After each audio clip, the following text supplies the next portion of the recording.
Welcome back to our series on modern Indian history for UPSC and all other exams. In previous videos, we studied the Portuguese in India. In this video, we shall study the Dutch in India. Follow our playlist for all videos of modern Indian history series from Clarity of Concept. Visit our website clarityofconcept.com for summaries and updates. In the late 16th century, Europe was experiencing significant geopolitical changes. The Portuguese had established a dominant presence in Asia, controlling major trade routes. The Dutch, seeking to break the Portuguese monopoly on the spice trade, began their own explorations.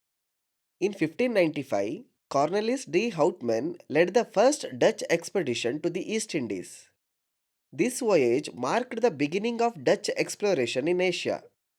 Despite facing numerous challenges, including hostile encounters and difficult navigation, the Dutch persisted. By 1596, Cornelis de Houtman and his fleet reached the Malabar coast of India, specifically landing at the port of Calicut. This marked the first direct contact between the Dutch and the Indian subcontinent. The initial expedition encountered difficulties, but it laid the groundwork for future Dutch ventures in the region. Following this initial contact, various Dutch traders began conducting unorganized and sporadic trading activities along the Indian coast. These independent traders sought to capitalize on the lucrative spice trade but lacked coordination and unified strategy. The need for a more organized approach became evident as competition with the Portuguese and other European powers intensified. To address this need, the Dutch established the Dutch East India Company, known as the VOC, in 1602. The VOC was created to consolidate various Dutch trading enterprises into a single, powerful entity aimed at challenging Portuguese dominance and securing a stable foothold in the spice trade.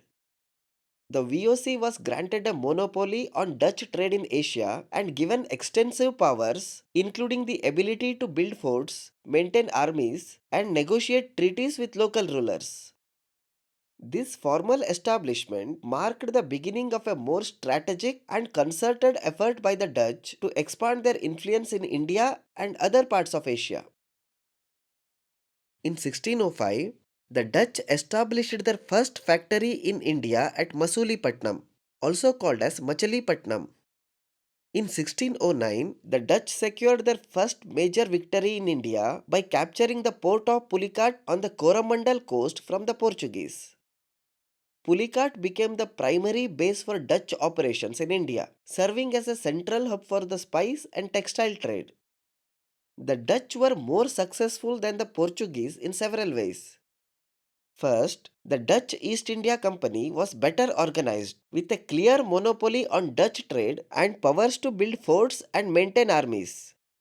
Unlike the Portuguese, the Dutch focused primarily on commerce rather than religious conversion, which made them more acceptable to local rulers. They employed superior naval power to protect their trade routes and disrupt Portuguese shipping. The Dutch were also more adaptable, forming strategic alliances with local rulers to secure trading rights. Additionally, they offered more competitive prices in the spice trade, attracting a wider network of buyers. Their business model allowed for greater efficiency, while their administrative structure was more flexible and less corrupt than the Portuguese system. This combination of military strength, strategic alliances, and a business first approach helped the Dutch outmaneuver the Portuguese early on. The Dutch soon expanded their ambitions beyond India. In 1622, in cooperation with the Persian Empire, the Dutch, along with the English, expelled the Portuguese from the strategic port of Hormuz at the mouth of the Persian Gulf. Hormuz controlled access to the Persian Gulf's lucrative trade routes, and its capture allowed the Dutch to assert greater influence in the region. If you remember from our previous videos, we mentioned how Portuguese captured Hormuz and for how long they controlled. This 1622 event was mentioned in that video. We have given link below. You can go and revise. Following this, in 1641, the Dutch captured Malacca from the Portuguese. Located on the Malay Peninsula, Malacca was a key maritime choke point that connected the Indian Ocean to the South China Sea, essential for controlling the spice trade. Even this event was mentioned in our previous videos. Check the same link for revision. Victory of Malacca significantly enhanced the Dutch position in Southeast Asia. In 1658, the Dutch continued their expansion in India by capturing Nagapattinam from the Portuguese on the Coromandel coast.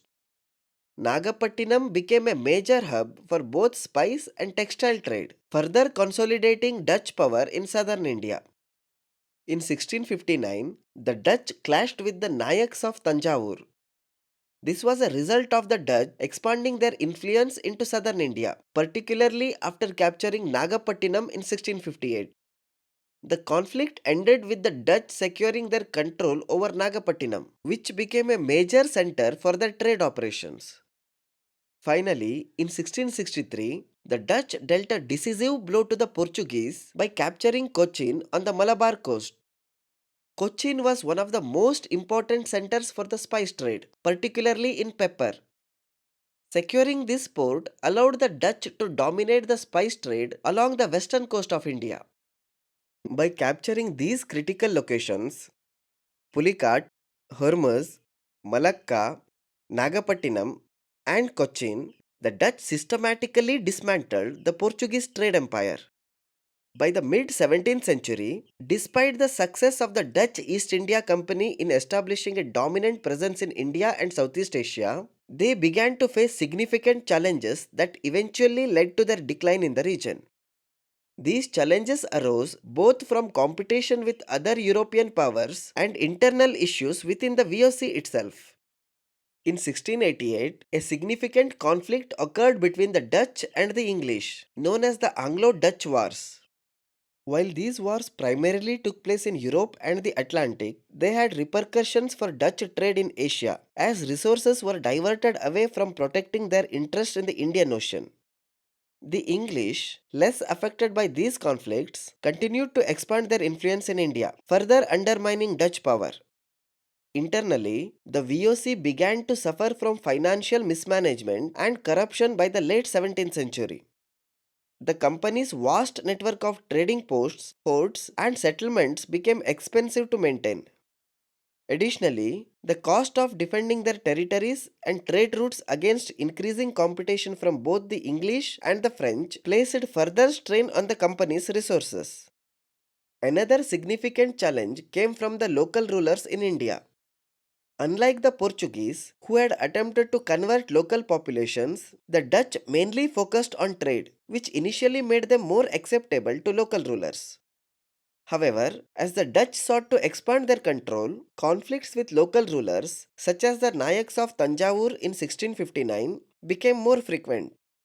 The rise of powerful Indian empires like the Marathas and Mysore under rulers like Shivaji and Hyder Ali also threatened Dutch holdings in southern India. By the early 18th century, the Dutch had lost much of their influence in India. The Treaty of Utrecht in 1713, which ended the European War of the Spanish Succession, marked the beginning of a shift in European power dynamics.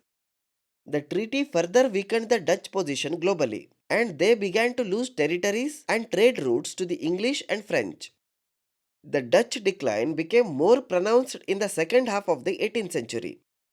By 1795, with the outbreak of the French Revolutionary Wars, the Dutch Republic was invaded by France, and the VOC was nationalized by the Dutch government in 1796.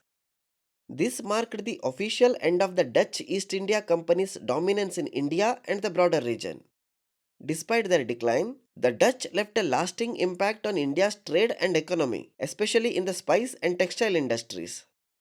Their early successes in securing key ports and controlling trade routes laid the foundation for European colonialism in the region, even as their influence waned in the face of rising English and French powers. That's all about the Dutch in India. Follow playlist to see all videos. Visit clarityofconcept.com for summaries. Link is given below. Subscribe to our channel Clarity of Concept.